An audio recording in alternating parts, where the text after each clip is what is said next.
que era o tema do problema do desenvolvimento, da falta de condições de desenvolvimento em muitos dos países de origem que faziam que originasse todo este fluxo. E, portanto, nessa altura, arrancamos com essa organização não governamental que teve alguma cooperação com os organismos cá locais no processo de regularização extraordinária, portanto, no sentido de se aproximar das populações. Trabalhamos fundamentalmente, na altura, no bairro da Pedreira dos Húngaros, que existia ali nas imediações de Algés. E pronto, isto só para dizer que isto foi, talvez, a primeira experiência de liderança que eu fiz com um grupo, partindo de um grupo de amigos e depois de um grupo de pessoas com um espírito de voluntariado, que desenvolveu uma iniciativa, neste caso não profissional, mas de criação de uma organização sem fins lucrativos com este tipo de objetivos. E, portanto, teve uma componente de intervenção em Portugal e uma componente de intervenção de projetos, quer em Angola, de projetos de cooperação para o desenvolvimento, quer em Angola, quer em São Tomé. Foram os dois países onde isso aconteceu. E um pouco mais tarde, quando eu vos falar um bocadinho mais das características, de como eu vejo que as características e aquilo que eu fui aprendendo sucessivamente sobre como ter o exercício da gestão de pessoas, da gestão de uma organização e de liderança, eu voltarei à experiência feita com esta organização porque acho que me ensinou bastante. Uma segunda experiência de liderança foi uma experiência que me surgiu, enfim, digamos assim, ao fim de eu estar com uns 6, 7 anos de experiência profissional. Eu trabalhava como técnico num banco, portanto, e de repente alguém me desafiou para ir ficar à frente de uma organização, de uma empresa semipública, que era a Móvel Jovem, que é uma empresa que geria a rede de pousadas da juventude cá em Portugal, e o cartão jovem. E, portanto, nessa altura, eu tinha 30 e poucos anos, e foi, isto também para partilhar com vocês uma coisa, obviamente, deixem-me só, eu não disse isto no início, mas é assim, eu estou embalado, interrompam-me quando acharem que seja útil para perguntar qualquer coisa, para interagirmos, porque senão, até porque eu sei que normalmente depois do almoço é sempre um período que é mais difícil mantermos-nos despertos, portanto. Mas nesta altura aqui, aquilo que eu gostava de partilhar com vocês foi o seguinte, foi a decisão que de alguma maneira eu tive que tomar, se aceitava ou não este desafio, mas em paralelo teve a ver também com uma outra coisa, porque foi uma altura em que eu, depois de estar 3 ou 4 anos, eu comecei a trabalhar no banco em 90, 5 anos de estar a trabalhar e de estar muito mais ligado à vida operacional do dia-a-dia, entretanto casei-me, etc., sentia muito especialmente relativamente à África, embora tivesse desfrutado deste trabalho da ONG que referi, sentia muito esta preocupação de poder não estar tão afogado naquilo que é a vida corrente do nosso dia-a-dia e conseguir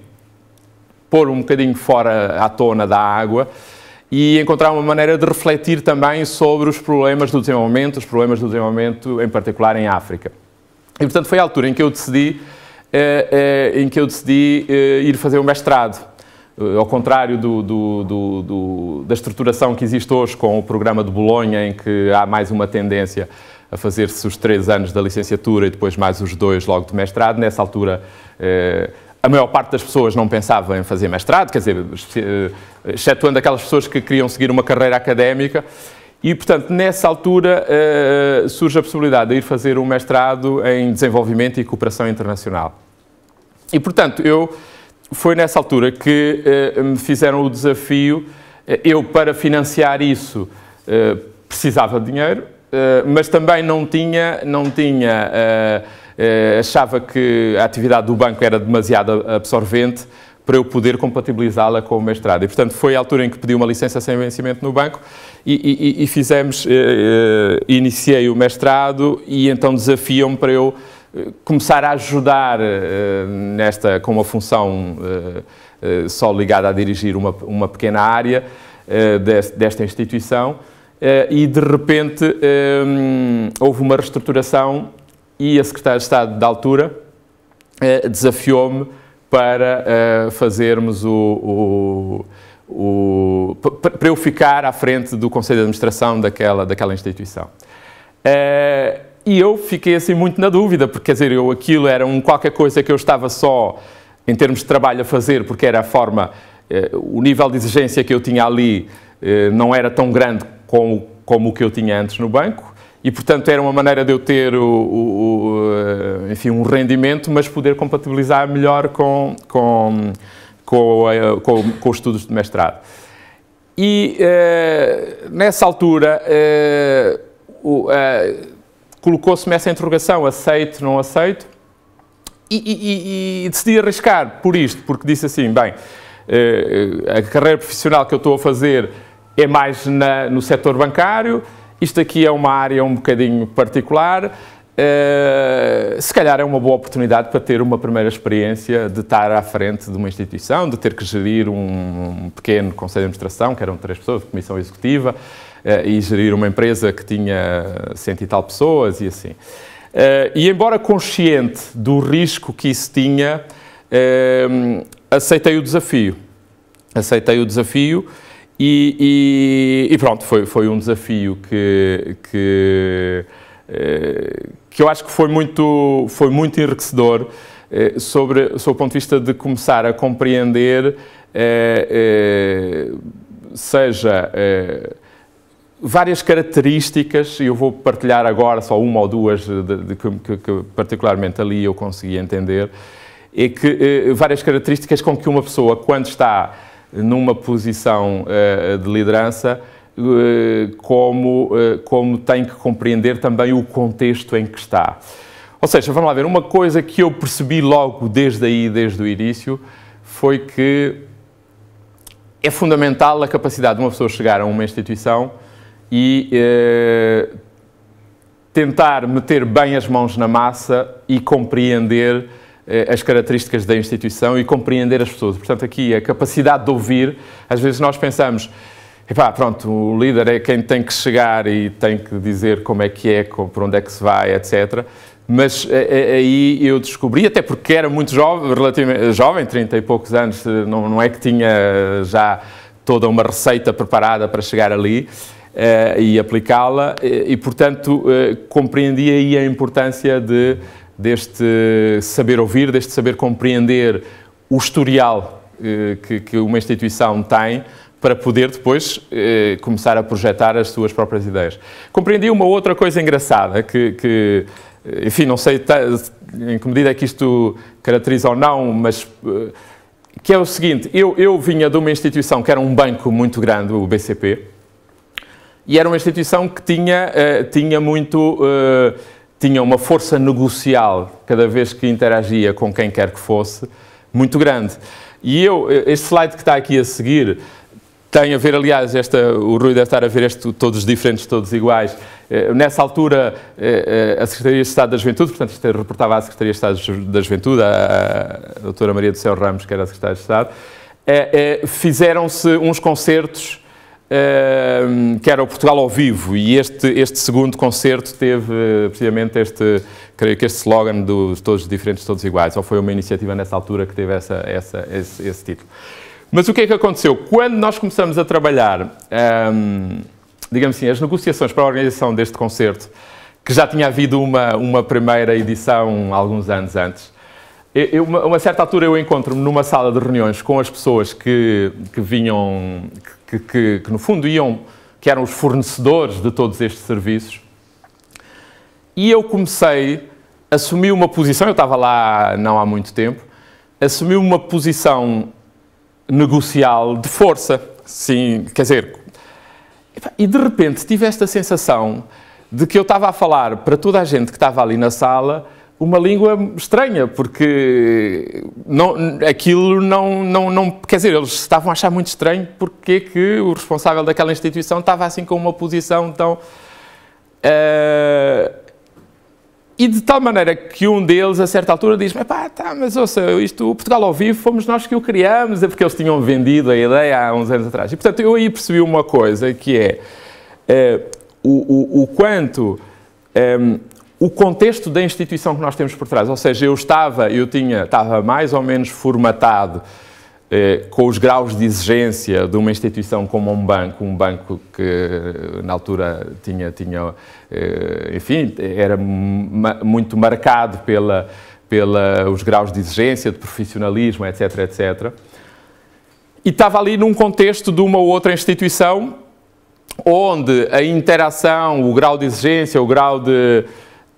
era completamente diferente. E, portanto, aquelas pessoas que eram os interlocutores estavam habituados, enfim, a que aquilo se fizesse, enfim, de uma forma um bocadinho menos profissional, menos rigorosa, menos exigente, etc, etc. E, portanto, eu ali percebi-me o quanto compreendermos o contexto em que estamos, mesmo quando temos que liderar. E, portanto, não mudei de objetivo, de tentar fazer com que a organização daquele evento não acontecesse o que tinha acontecido no anterior, que tinha havido um orçamento de 80 ou 100, já não me lembro, nessa altura não eram euros ainda, mas pronto, só para dar uma grande... E tinha o orçamento final de execução, portanto, inicialmente tinha-se previsto que ia custar 80 e depois custou 150, aquelas derrapagens, e não vejam nisto nenhuma análise crítica, é só mais para partilhar convosco a questão da experiência, ou seja, eu senti que deveria manter o princípio de exigência, etc, etc, que trazia da minha experiência profissional anterior, mas deveria saber lidar de uma forma diferente, seja com os meus colaboradores, seja com os outros interlocutores, percebendo o contexto em que estava. Portanto, isto aqui fez-me recordar este aspecto. Eu diria que isso marca um período também que me permitiu perceber uma outra coisa, porque aquilo era uma função que reportava a um membro do Governo, a um secretário de Estado, e, portanto, depois, passado pouco tempo, há uma mudança do ciclo político, há uma mudança de governo e, portanto, fez-me perceber também uma outra coisa que eu acho que é importante perceber quando se tem que ter funções de liderança. Eu falarei depois um bocadinho mais em detalhe relativamente às minhas últimas experiências, que é a interação que em qualquer circunstância, uma pessoa que está num determinado local, ou posição de liderança, de chefia, tem que ter não só porque às vezes tem-se a sensação que a pirâmide termina ali, mas, como dizia uma pessoa, um dos chefes que eu tive, ele dizia: toda a gente tem um boss, ou seja, mesmo que uma pessoa seja o presidente executivo de uma empresa, tem que dar conta aos acionistas ou, nesse caso ali, a quem coordenava, à Secretaria de Estado que coordenava, e, portanto, o papel da pessoa que está ali é um papel que exige muito de interação, seja com quem está